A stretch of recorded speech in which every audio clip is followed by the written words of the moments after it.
Itanani ron.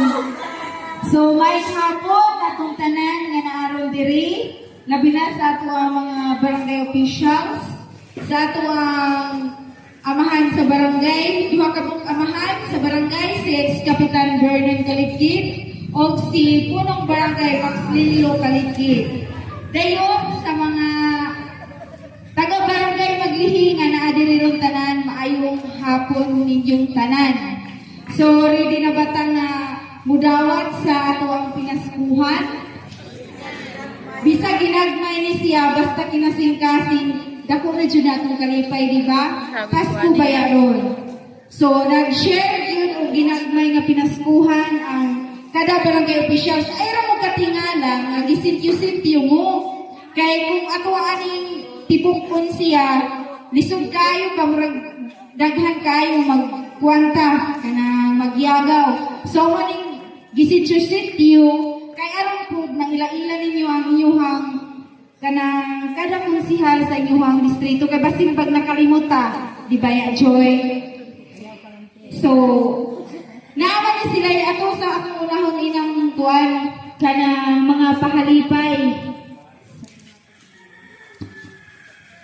Pero sa dili pa ay, so magsugod sa ilahang, kanang natingala magod ni si Madam Lanot, ganiha kadala-dala kong baso.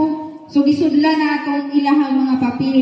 So sa dili pa magsugod, ako usang ihatag sa tuwang punong barangay para sa ihang message natong tanan karong hapunan. So ito siyang sugaton sa masigabong pangpang. Mayong hapon, tanan taga maglihi. Mayong Pasko. Nindot kayo yun, kanaton o Pasko, diba? Kanyang gabi, Pasko na. Mga tuputang simbahan, kay ato po dito magtiwas. Then, sa ngalan sa akong mga kaubanang mga barangay officials, kami nagkasabot nga karon Pasko mangyod, panahon mangyod sa paghinatagay. So, manghatag gyud kami sa mga grasya. Bisan ginagmay na pero kinasing-kasing bayapon. Kanang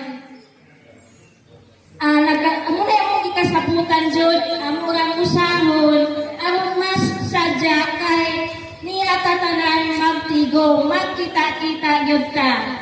So nakasabot mi nga ingon anaon ang sistema namo. Then naabot mi pakapin. Kada konsihan, mo istorya na sila